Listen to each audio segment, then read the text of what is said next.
Bienvenidos mis hermanos a una transmisión más de la Iglesia El Camino de la Fe. Gracias por acompañarnos este día donde queremos que nuestro Señor Jesucristo bendiga abundantemente nuestras vidas. Necesitamos de su presencia, de su ayuda, de su consejo. Y queremos que como iglesia este día podamos participar en la alabanza, en la adoración que tanto necesita nuestra alma. Gracias nuevamente a nuestros hermanos de la Iglesia El Camino de la Fe que nos bendicen para poder transmitir estos programas y también invitarles para que el día sábado a partir de las 7 de la tarde usted nos acompañe a estas enseñanzas de profecía, donde nuestro pastor, el hermano Natividad Ramos, da un conocimiento amplio de lo que está sucediendo en estos últimos tiempos. Como nunca necesitamos estar firmes, sólidos en la palabra para que nadie nos mueva. Queremos construirnos y queremos que la iglesia espere al Señor pronto, que viene pronto por su iglesia. Y vamos a dar principio con una lectura de la Escritura, como es costumbre nuestra, y está en el segundo libro de los Reyes, capítulo 22. Y dice de la siguiente manera: Cuando Josías comenzó a reinar, era de 8 años y reinó en Jerusalén 31 años. El nombre de su madre era Idida, hija de Adaía de Boscat. E hizo lo recto en ojos de Jehová y anduvo en todo el camino de David su padre, sin apartarse a diestra ni a siniestra. Y a los 18 años del rey Josías fue que envió el rey a Safán, hijo de Azalías, hijo de Mesulam, escriba a la casa de Jehová, diciendo: Ve a Hilcías, sumo sacerdote, y dile que recoge el dinero que se metió a la casa de Jehová y que se ha juntado del pueblo de los guardianes de la puerta, y los pongan en manos de los que hacen la obra y que tienen cargo de la casa de Jehová, y que los entreguen a los que hacen la obra de la casa de Jehová para reparar aberturas de la casa, a los carpinteros, maestros y albañiles, para comprar madera y piedra de cantería para reparar la casa, y que no se les cuente el dinero cuyo manejo se les confiare, porque ellos proceden con fidelidad. Entonces dijo el sumo sacerdote Hilcías a Safán escriba: El libro de la ley he hallado en la casa de Jehová. Hilcías dio el libro a Safán y leyólo. Viniendo luego Safán escriba al rey, dio la respuesta y dijo: Tus siervos han juntado el dinero que se ha hallado en el templo y lo han entregado en poder de los que hacen la obra, que tienen cargo de la casa de Jehová. Asimismo, Safán escriba declaró al rey diciendo: Hilcías el sacerdote me ha dado el libro. Y leyólo Safán delante del rey. Y cuando el rey hubo oído las palabras del libro de la ley, rasgó sus vestidos. Luego mandó el rey a Hilcías sacerdote, a Hicam, hijo de Safán, a Acbor, hijo de Micaías, a Safán escribas y a Asaías, siervo del rey, diciendo: Id y preguntad a Jehová por mí y por el pueblo, y por todo Judá acerca de las palabras de este libro que se ha hallado, porque grande es la ira de Jehová, es la que ha sido encendida sobre nosotros, por cuanto nuestros padres no escucharon las palabras de este libro para hacer conforme a todo lo que nos fue escrito.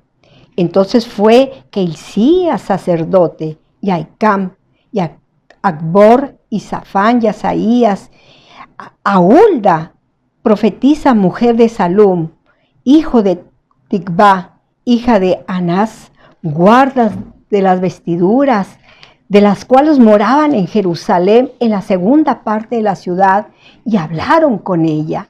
Y ella les dijo: Así ha dicho Jehová, el Dios de Israel: Decid al varón que os ha enviado a mí. Así ha dicho Jehová: He aquí yo traigo mal sobre este lugar y sobre todos los que en él moran, a saber, todas las palabras del libro que ha leído el rey de Judá. por cuanto me dijeron a mí y quemaron perfumes a dioses ajenos, provocándome a ira en toda la obra de sus manos.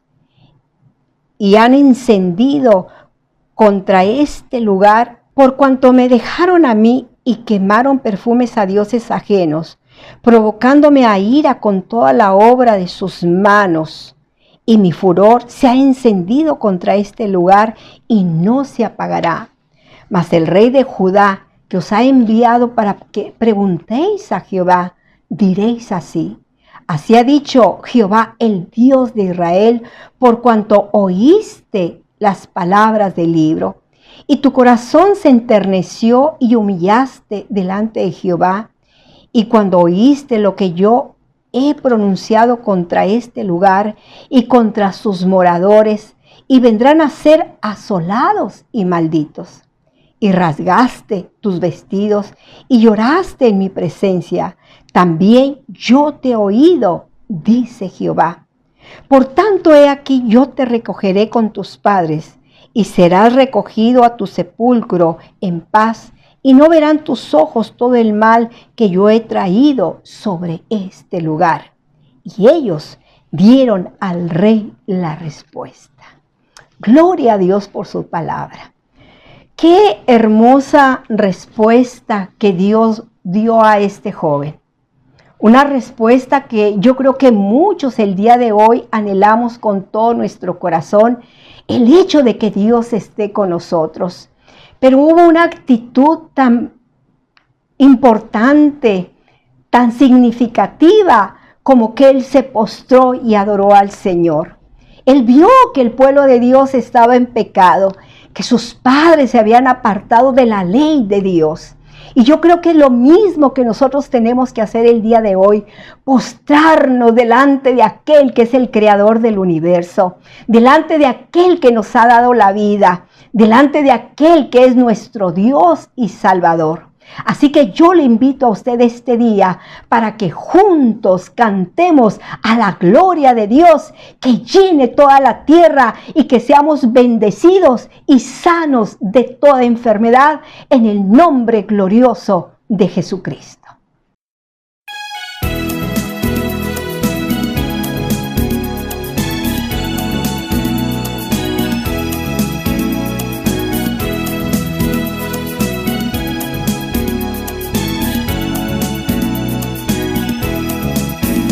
No hay Dios tan grande como tú, no lo hay, no lo hay.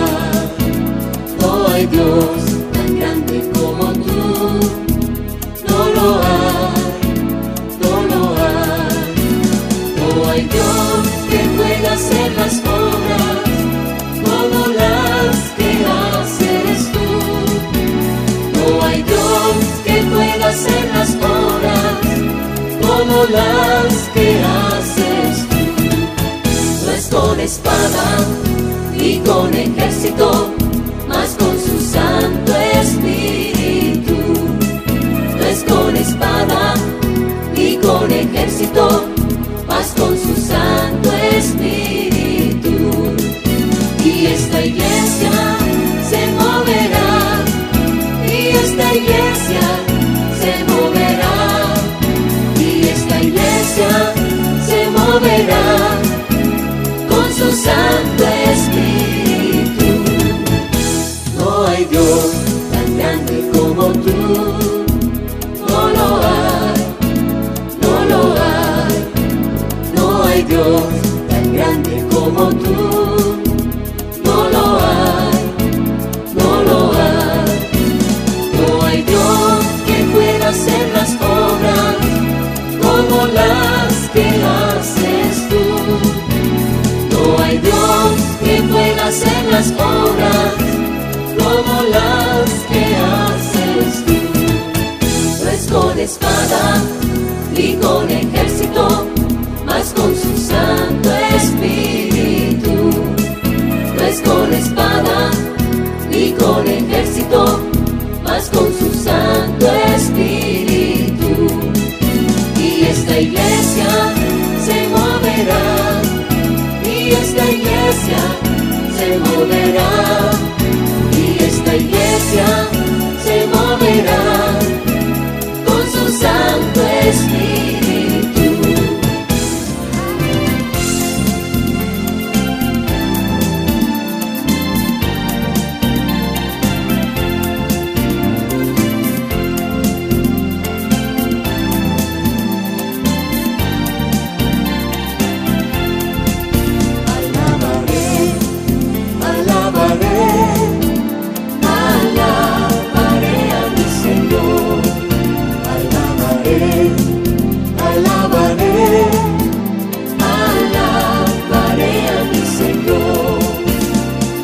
Cuando el número de los redimidos, todos alababan al Señor. Unos cantaban, otros oraban, todos alababan al Señor. Alabaré, alabaré, alabaré a mi Señor. Alabaré, alabaré, alabaré a mi Señor. Cuando el número de los redimidos, todos alababan al Señor. Unos cantaban, otros oraban, y todos alababan al Señor. Alabaré, alabaré, alabaré a mi Señor. Alabaré, alabaré, alabaré a mi Señor.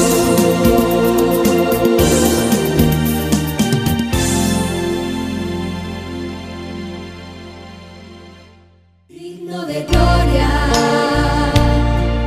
y alabanza, levantemos nuestras manos y adoremos al Señor.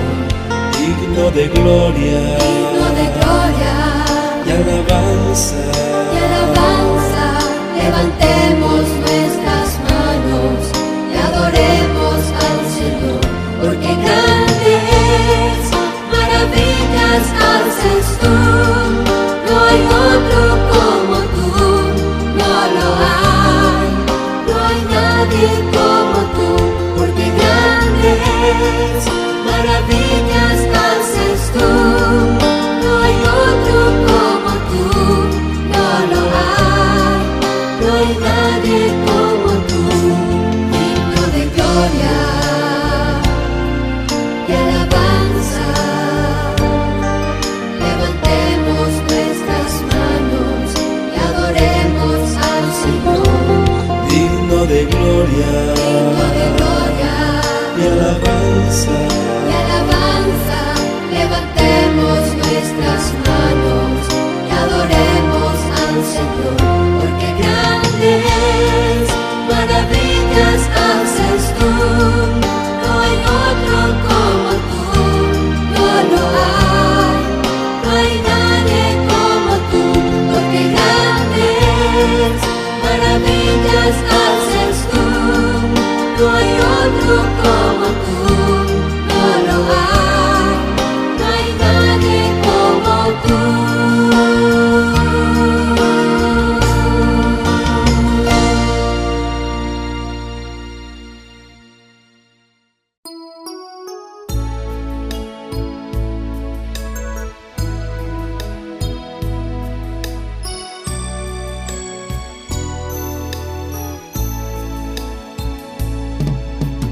Fuerte Dios, consolador,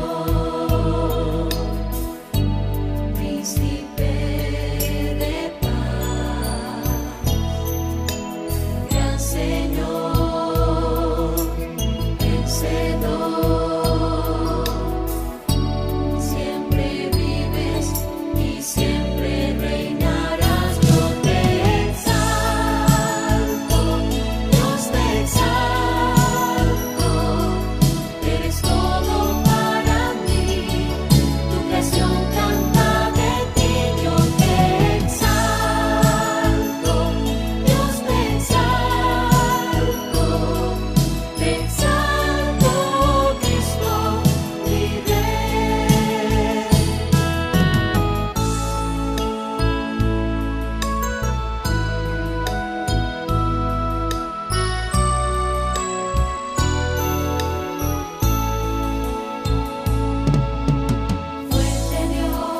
Fuerte Dios, consolador, príncipe de paz, Gran Señor,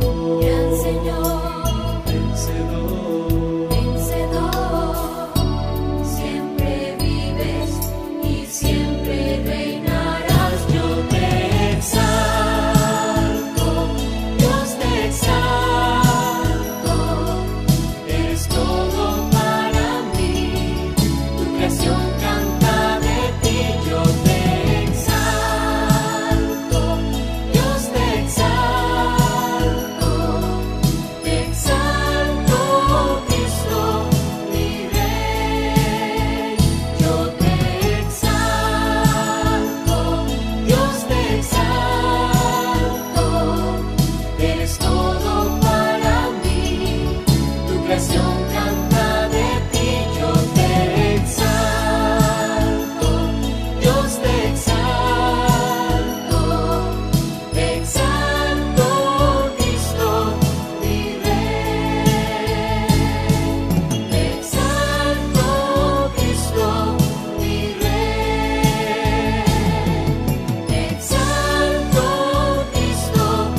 de tu divinidad, y al contemplar la hermosura de tu santidad,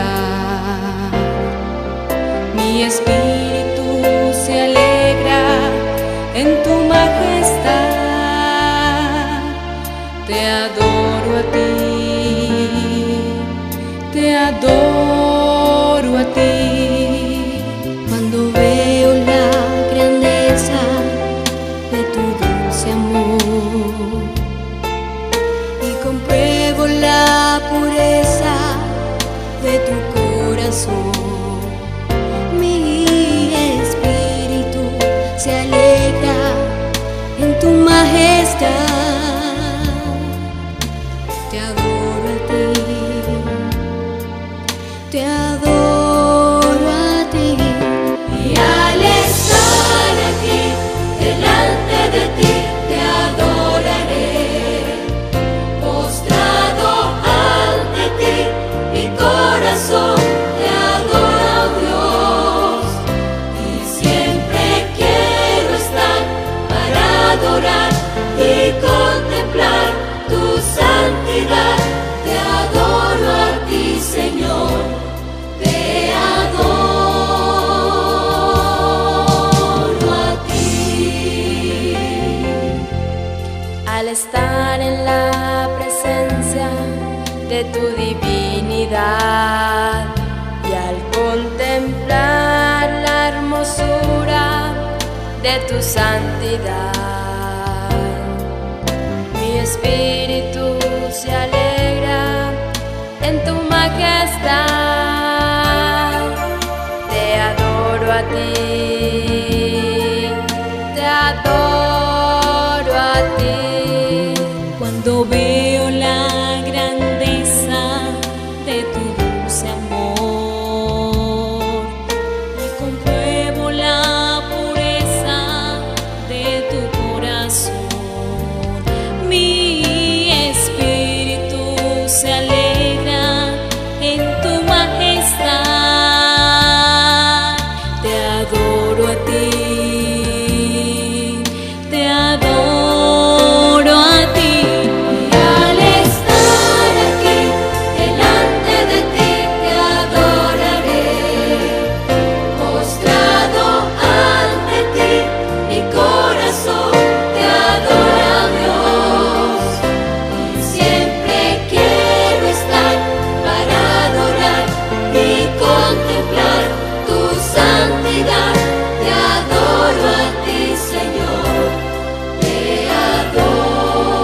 damos, como siempre, gracias a Dios por este tiempo, aunque breve, pero si hay en nosotros el gozo, la alegría de poderle cantar a Dios, también hay la emoción del Espíritu en nuestras vidas para que en esta hora podamos recibir el consejo de la palabra de Dios con nuestro pastor, el hermano Natividad Ramos, en esta serie que lleva por título La Ruta Ministerial de nuestro Señor Jesucristo, que estamos haciendo la apertura para la Semana Mayor y que es solo para creyentes. Que el Señor Jesucristo les bendiga. Hermano, por favor. Gloria a Dios. Muy bien, mis hermanos, pues gracias a Dios por esta primera parte y gracias a Dios porque nos reunimos a través de este medio para convivir en la fe de nuestro Señor Jesucristo. Nos reunimos para reflexionar sobre la palabra, para alimentarnos de ella. Y yo también les envío un saludo a todos nuestros hermanos de la iglesia El Camino de la Fe. Y estamos viendo la manera, estamos arreglando varias cosas para a muy corto plazo, sin duda, volvamos a las reuniones congregacionales. Vamos a pedirle al Señor que nos dé momento en que conviene hacer las cosas. Muy bien, mis hermanos, pues entonces vamos a entrar al mensaje de la palabra de Dios. Y no olvide que es cierto que es la ruta ministerial del Señor Jesús, pero que en particular estos sermones les he titulado Solo para creyentes, porque son cosas que el Señor Jesús habló o trató con sus discípulos la noche que fue entregado, y que a veces no tenemos la oportunidad de en una semana hablar de tantas cosas que sucedieron, de las que hay que regocijarnos, disfrutar, aprender. Y entonces usted sabe que empezamos el capítulo 14, donde desde el 13 le llamamos el capítulo de las malas noticias. Pero luego, cuando entramos al capítulo 14, encontramos a un grupo de hermanos creyentes, discípulos del Señor, que estaban muy preocupados, sus corazones turbados, y el Señor buscó quitar de ellos esa confusión. Pero luego empezó tratando de consolarlos y luego propiamente diríamos terminó buscando que le creyeran. Increíble. Y en el desarrollo de este capítulo 14, entonces ciertamente escaló, quiso consolarlos, luego lo que hizo fue descubrir en ellos su deficiencia en su fe, que realmente no creían en su persona del todo. O sea, no es un creer absoluto, sino muchas cosas le creemos, pero estas otras no te las creemos, porque consideramos que no son tal como lo dices. Esa sería a síntesis las cosas que tanto Tomás como Felipe le dijeron al Señor Jesús. Pero luego el Señor lleva esto más arriba. Entonces dijimos, ya trató de consolarlos luego de que le creyeran, y ahora, después de que curó su incredulidad, plantea una tercera cosa, que es la que nos va a ocupar esta mañana, y quiero que usted la disfrute. El tema de este mensaje es: amar al Señor Jesús es más que creerle a su persona. Una vez más, amar al Señor Jesús es más que creerle a su persona, y que está en el Evangelio de Juan, capítulo 14, versículos 15 al 17. Dice el Señor que ya ha escalado de ese consolarlo, de ese que le creyeran. Ahora va más arriba y les dice: si me amáis, guardad mis mandamientos.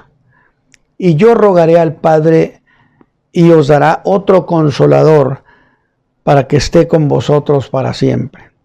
Al Espíritu de verdad, al cual el mundo no puede recibir, porque no le ve ni le conoce, mas vosotros le conocéis, porque está con vosotros y será en vosotros. Gloria a Dios. Padre eterno, muchas gracias por esta bendición que nos concedes de ministrar para tu pueblo, que espero sean bendecidos. Te ruego, Señor, que ellos, mis hermanos, asimilen estas verdades preciosas y que las pongan en su entendimiento de tal manera que se conviertan en su acervo de fe. Y se regocijen con estas palabras, se regocijen con estas enseñanzas. Padre, y a mí ayúdame con tu Espíritu Santo para que haya en mí el gozo, el calor de tu Espíritu para ministrar a tus hijos. Por Cristo Jesús, Señor nuestro. Muy bien, mis hermanos, pues estamos en el capítulo 14. Seguimos en el capítulo 14. Que he dicho junto con los capítulos 15 hasta el 17, son charlas exclusivas que el Señor Jesús tuvo con sus discípulos la noche que Él fue entregado. Y de allí precisamente que los haya llamado como cosa de solo para creyentes. No habló con nadie, gente inconversa, no creyentes, era exclusivo. Ahora ya, por cierto, ya en este capítulo, Judas se ha ido a consumar su traición. Y yo digo, qué lamentable caso de Judas, que no disfrutó de esas charlas tan enormes, tan sabrosas, que yo las he titulado como de corazón abierto. Y que el Señor tuvo con ellos pocas horas antes de su aprehensión.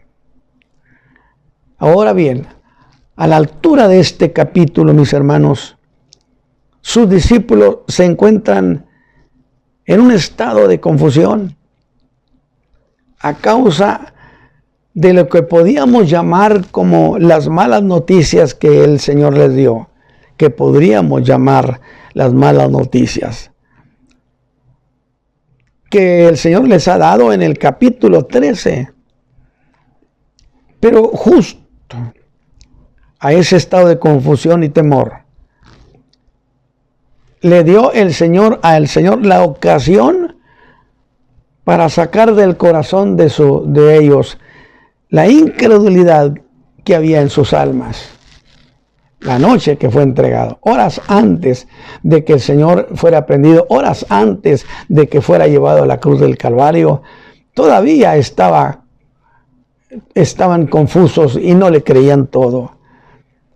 Y el Señor los confronta con una cuestión básica de la fe, que yo quiero que usted la aprenda, la ponga en su alma.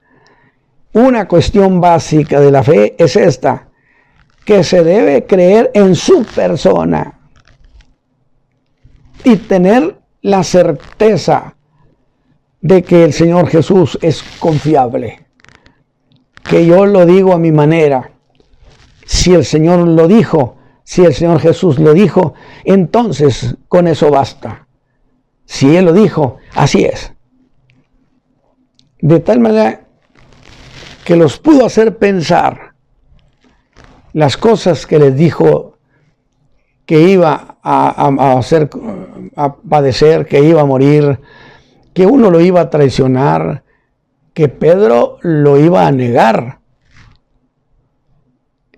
Pudieron hacerlos pensar que entonces el Señor Jesús les había dado falsas esperanzas. Porque ellos esperaban el establecimiento del reino que yo he insistido, el Señor Jesús y Juan el Bautista nunca jamás dijeron que se iba a establecer el reino en ese tiempo. Solamente que se había acercado. Pero ellos estaban interpretando, porque esa era la cuestión en sus corazones. Se va a establecer ya el reino del Hijo de David, que incluso el día que ascendió a los cielos, estando allí en el monte de las Olivas, cuando les habló del derramamiento del Espíritu Santo según Joel. Ellos lo interpretaron como señal evidente y le dijeron, entonces has de establecer el reino en estos días, ¿lo vas a restaurar? Pero por el contrario, Jesús ahora les dice que los dejaría, que había de padecer, morir. Y cuando él plantea eso de que había de que morir, todo judío había sido enseñado que el Mesías es eterno, que el Mesías no muere. Y esto, por supuesto, que golpeaba el contexto de su fe. Por eso Pedro se escandalizó y dijo, nunca te acontezca semejante cosa en otra ocasión anterior. Y yo digo, eso es muy cierto, porque aunque Jesús murió, Él resucitó y vive eternamente. Nunca jamás volverá a morir. Y nosotros que creemos en Él, el día que seamos recibidos por Él y transformados, estemos en la tumba y nos haya resucitado, jamás volveremos a padecer la muerte. Pero ellos, hasta muy lógico, cayeron en la desesperanza. Aunque debo hacer la precisión, mis hermanos, que todo eso fue un acto deliberado de parte del Señor Jesús, que buscaba sacar a luz la incredulidad que estaba rezagada ahí en sus almas. Cuánto creyente es muy gozoso, tiene expresiones muy bellas hacia el Señor Jesús, pero bajo circunstancias de presiones muy duras, de las cosas críticas, descubre que hay deficiencias en su creer y cuestiona muchas cosas del Señor Jesús. Y note esto, no se trataba de la incredulidad sobre su persona. Eso es lo que había que sacar a luz. La incredulidad que había hacia su persona. Y esta presión que aplicó hizo que brotaran del interior de ellos estas deficiencias. Ese creer deficiente que yo no sé en cuántos creyentes a la hora de un momento crítico, las cosas que dicen son verdaderamente vergonzosas. Y esa presión que Jesús dio, sacaron a luz las malas noticias del capítulo 13. Dice que se conturbaron. Y el griego me diría, se alteraron sus pensamientos por el cambio que habían dado las cosas. Ellos llegaron a la cena de Pascua y después de un momento todo cambió. Y precisamente bajo ese contexto de turbación, de confusión, es que entramos al capítulo 14, el mensaje pasado, donde el Señor Jesús buscó motivarlos hacia la seguridad que daba la fe en su persona, diciéndoles, no se turbe vuestro corazón. Y note esto que les ha dicho, ¿creéis en Dios? Ellos dirían, por supuesto que creemos en Dios. Pues así como creen en Él, así es como ustedes deben de creer en mí. ¿Ha observado el detalle? ¿Creéis en Dios? Así creed en mí. Creed en mi persona. Por cierto, voy a hacer una aclaración, mis hermanos. Aquí no se trata de creer en su doctrina, sino de creer en Él particularmente, en su persona, lo que se llama la fe personal. Esto es, insisto, lo que se conoce como fe personal hacia el Señor Jesús. Sin embargo, esas tan significativas palabras que les dijo, no se turbe vuestro corazón. Lo único que hicieron fue desatar en ellos diversos puntos de vista entre Jesús y sus discípulos. Y entre ese intercambio de puntos de vista, el Señor Jesús pone al descubierto que eran creyentes que no le creían todo. Sin duda le creían muchas cosas, pero todas no. Y aquí están como ellos. Ni conocemos el camino, ni sabemos, ni conocemos tu Padre. No conocemos nada. Todo lo que tú afirmas, nosotros decimos que no es así. Eran creyentes que no le creían todo. Yo siempre he pensado, ¿cuántos creyentes de esos miles y millones en la iglesia, en el mundo, realmente estarán bajo esta condición de los discípulos, que le creen al Señor Jesús, pero bajo ciertas circunstancias no le creen todo? Y yo siempre he dicho, créale al Señor Jesús hasta la última de sus palabras. Y usted dirá, hermano Ramos, pero ¿cómo usted llegó a esa conclusión? Bueno, porque al principio del capítulo 14, el Señor Jesús, escúcheme, empezó tratando de consolarlos. No se turbe vuestro corazón, no tengan miedo. En la casa de mi Padre muchas moradas hay. Voy a ir allá y luego vengo por ustedes. Pero resulta que no sucedió y terminó tratando de hacer que le creyeran. Pues entonces créanme por mis obras. Les había dicho que se iría, que él iba con su Padre, que ellos sabían el camino y conocían y sabían a dónde iba. Y es cuando Tomás, que en esa ocasión representando la opinión de todos los discípulos, le dice que ni sabían a dónde iba, ni sabían el camino. Y yo no espero que usted me diga que eso no es contradecir al Señor, que eso no es una manera de decir que estaba equivocado, que lo que estaba diciendo no era cierto.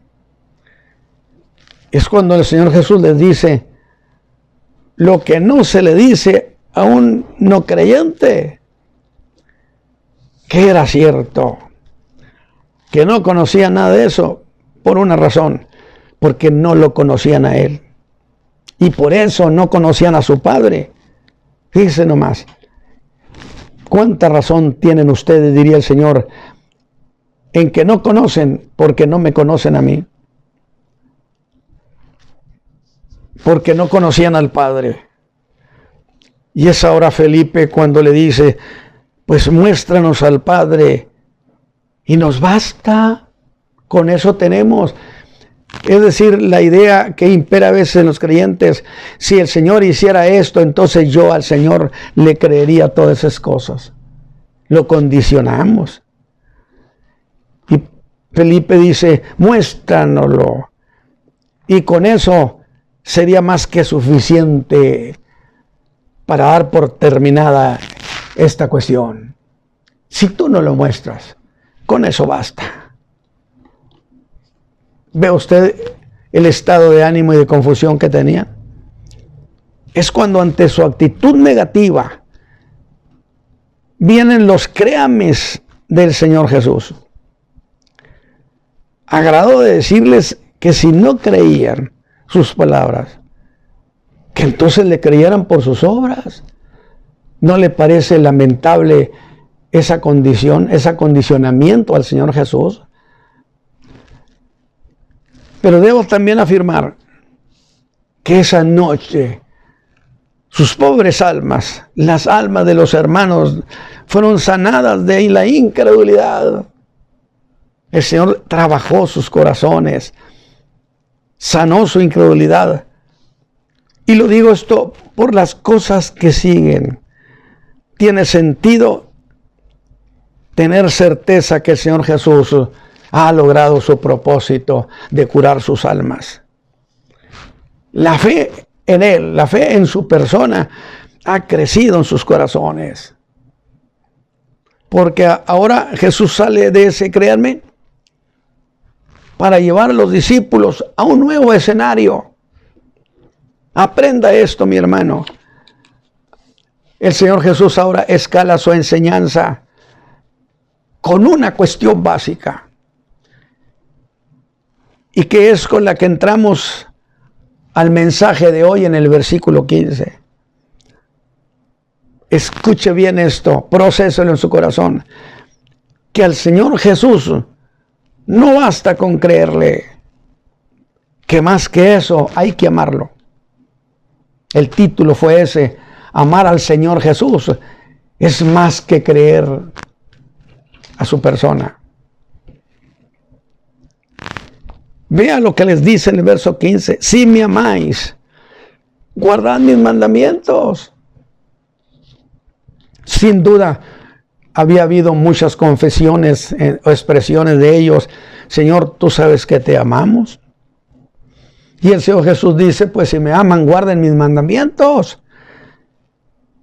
Esta es la manera más propia, más segura de confirmar que me aman.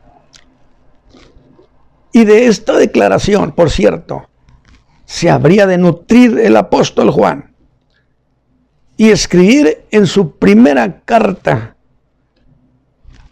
de Juan, escribir esta tesis que no falla. ¿Y qué es esa? Sería esto: el que diga algo, que lo pruebe. Juan usó esa regla de medir. El que dice que ama a Dios, pues que lo pruebe. Que yo decía interesante, porque Juan aplicó esa misma regla a la declaración de que Dios es amor. Y le diríamos: Juan, aplica tu misma regla, y si Dios es amor, pues que lo pruebe. Y él nos diría: ya lo probó. Su Hijo fue a la cruz por nosotros. Porque estas cosas pueden ser guía para todos nosotros. Y que dijo Juan: en esto sabemos que nosotros le hemos conocido, si guardamos sus mandamientos. ¿Qué le parece? No es emocionalismo, no es un gritar, no es un tirarse al suelo, al piso, no. Si me han conocido, guarden sus mandamientos. Si me aman, dijo el Señor, guarden entonces mis mandamientos. El que diga: yo le he conocido, diría Juan, y no guarda sus mandamientos, dice Juan, a ese no le crean, porque es un mentiroso. Alabado sea Dios. O el que dice que está en él, pues entonces que ande como él anduvo. Y si ese que está diciendo que está en Cristo y no anda como él anduvo, díganle también que miente, que es un mentiroso. Así que allí están las palabras del Señor Jesús, con esta regla de medir: si me amáis, guardad mis mandamientos. Esto pone a muchos en polvorosa, pies por tierra. ¿No cree que Jesús ha dado un gran salto entre dos cosas que no tienen relación? Es decir, está hablando del creer, y ahora nos empieza a hablar del amor. Y entonces yo tengo que preguntarme: ¿dónde está el eslabón lógico que una estas dos cosas? ¿Qué relación tiene una con la otra? El creerle y el amarle, ¿tienen alguna relación? Bueno, ¿acaso no dice la Escritura que la fe y el amor andan juntas? Fe, esperanza y amor. Y aún más, ¿No son inseparables la fe, la esperanza y el amor? Por eso, hermanos, es que Jesús ha escalado esos valores. Si estos pasos se siguieran, yo creo que muchas cosas descubriríamos que tenemos que corregirlas. Que no estamos dando la medida ante esa prueba. Por eso es que el Señor Jesús escala esos valores. Y lo que les ha dicho sería exactamente igual a que les dijera: si creen en mí, entonces ese creer debe ser acompañado del amor hacia mi persona. Si creen en mi persona, entonces me creen a mí, amén. Porque ese creer debe ser acompañado del amor. Y al estilo de Juan sería: cualquiera que afirma que me ama, la prueba de veracidad de si guarda mis mandamientos es que me ama. Pero acudí al griego, porque siempre tengo la tentación de ir al griego a que me ayude a entender más cosas, para que me dijera algo más sobre la palabra guardar. Y me gocé con la respuesta, porque en una de sus acepciones tiene carácter militar, eso de guardar. El que me ama guarda mis mandamientos, y ese guardar tiene carácter militar en una de las acepciones, porque da la idea de algo que se pone bajo custodia. Los mandamientos de Dios, ese creyente los pone bajo custodia, como se hace en el medio militar. Poner los mandamientos bajo custodia con el propósito de no perderlos de vista. Cuando a un militar se le ponía a alguien bajo su custodia, no le quitaba la vista. Y eso es justamente lo que está diciendo la Escritura.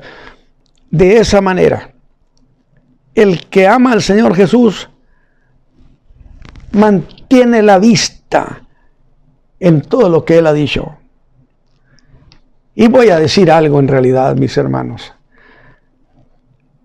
De poco sirve, muy poco, casi nada, que alguno publique a los cuatro vientos que ama al Señor Jesús. ¿No ha oído usted testimonio siempre? Por años y años y años. Yo amo al Señor Jesús. Yo no dejaría al Señor Jesús. Puede ser que haga declaraciones a los cuatro vientos, pero si no guarda sus mandamientos, Juan le gritaría a ese creyente del primer siglo: mientes, porque no guardas lo que Él ha mandado. ¿Qué le parece? Qué duro, ¿verdad? Todo ese decir que lo ama. Uy, ¿y qué dijéramos de las alabanzas y los cantos, donde se habla tanto de que yo amo al Señor, que Él es mi amor? Todo ese decir que lo ama, y todo ese cantar que ama al Señor Jesús, y todo ese derroche de emoción y lágrimas ante el pueblo para que lo oigan que ama al Señor, diría Pablo: címbalo que retiñe, ruido solamente. ¿Sabe por qué?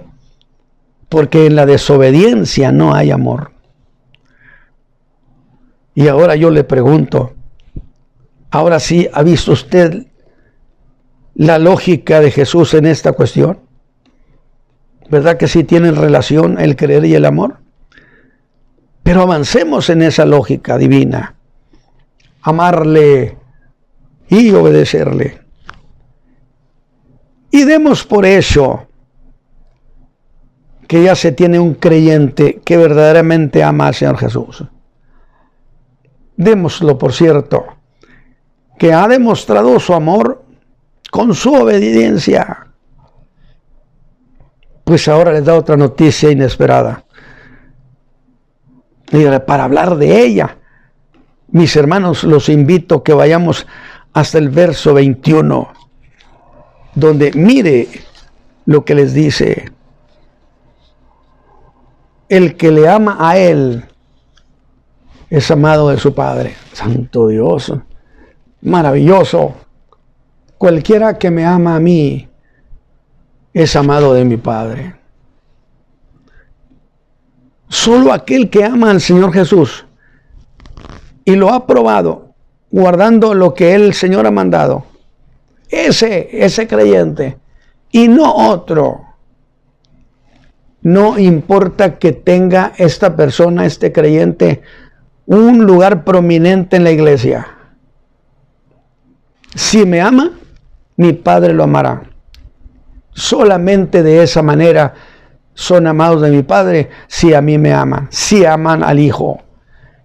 Y yo digo, qué demoledora declaración. Porque es una declaración que barre con toda falsa postura.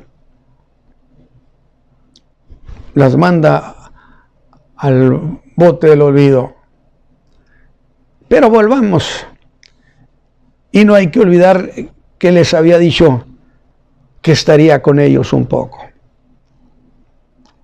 Y que cuando les dijo eso, dice, tristeza llenó vuestros corazones. Que en griego significa que tuvieron no solo tristeza, sino molestia, inconformidad. ¿Por qué? Porque esto no es lo que nosotros esperábamos. Y es una expresión de inconformidad, de molestia con lo que está sucediendo. Y cuánto creyente en sus labios abunda la inconformidad.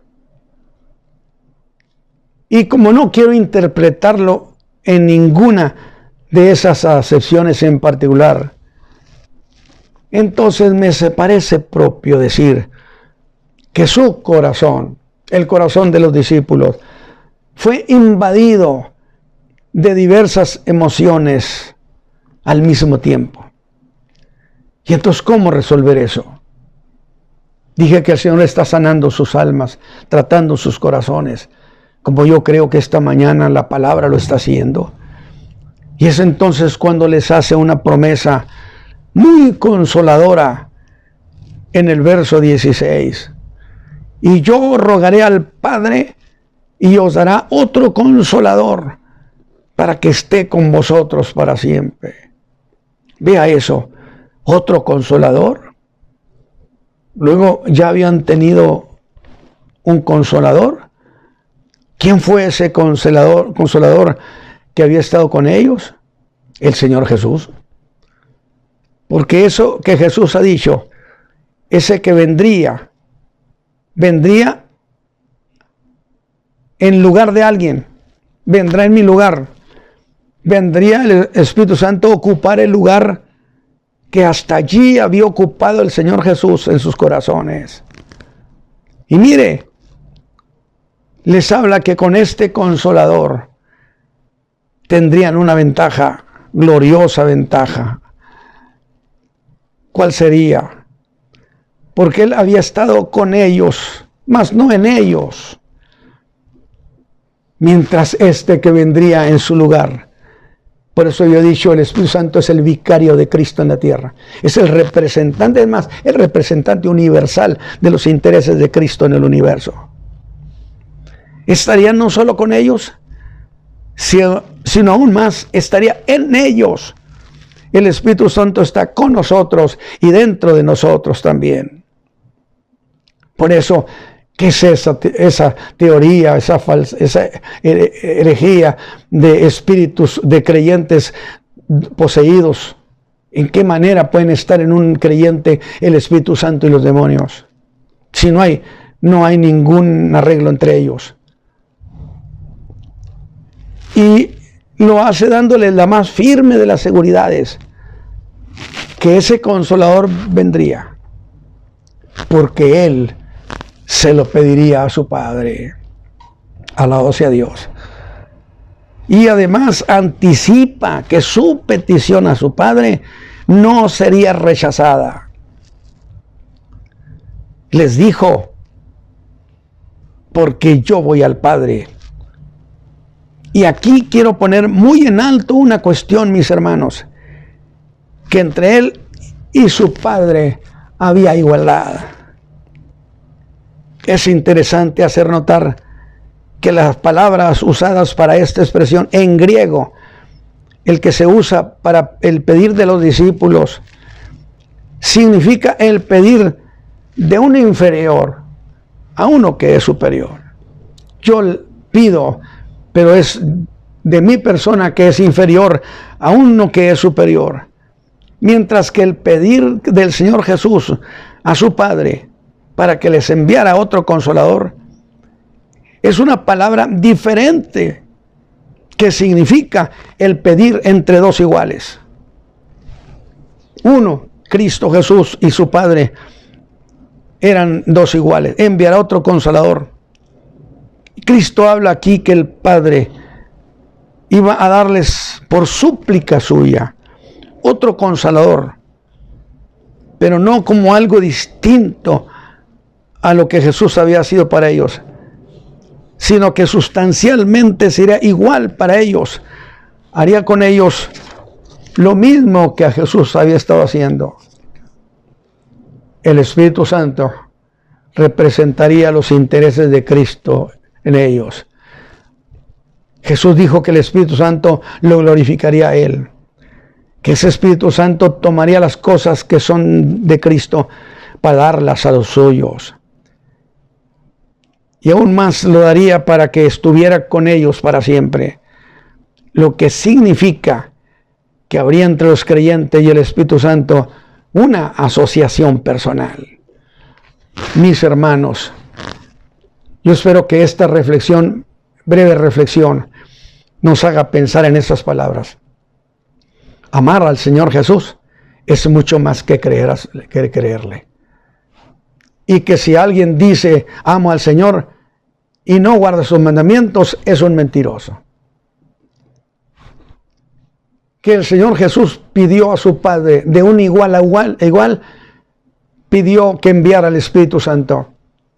Que el Espíritu Santo es el representante de Cristo en la tierra. Y yo espero que usted entonces, esto que he planteado, que es breve, usted úselo para hacer una valoración hacia su persona. Realmente, bajo circunstancias difíciles de su vida, usted no cambia su lenguaje, conserva todavía ese creer al Señor Jesús cada una de sus palabras. Si usted ama al Señor, dice, canta al Señor, dice, lo testifica que ama al Señor, guarda sus mandamientos. Si no, desde el siglo I, el apóstol Juan les gritaría a esos creyentes, mentirosos, porque el que lo ama guarda sus mandamientos. Si alguno dice que le conoce y no guarda sus palabras, está mintiendo. Y yo quiero que esta mañana en su corazón haya una valoración y diga, sobre estas cuestiones yo voy a valorarme a mí mismo.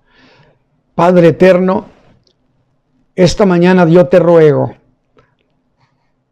que bendigas el corazón de tus hijos que han estado escuchando esta ministración. Padre Santo, nos ha sorprendido. Nos ha sorprendido que hay creyentes, y creo que esto es problema de millones y millones de creyentes, que bajo circunstancias críticas demuestran que no le creen todo a tu Hijo amado. Porque hemos aprendido que a tu Hijo hay que creerle absolutamente todo. Y que si tu Hijo lo dice, entonces será más que suficiente. No habría aquella versión de muéstranos al Padre para que te podamos creer. Señor eterno, Padre eterno, pon tu Espíritu Santo sobre los creyentes, sobre tus hijos que han escuchado el mensaje, y ellos puedan decir, en realidad, yo estoy muy deficiente en esta valoración que tu palabra ha hecho sobre aquellos que te aman. En el nombre glorioso de Jesucristo, el Señor nuestro, te lo rogamos. Amén. Que el Señor les bendiga, mis hermanos.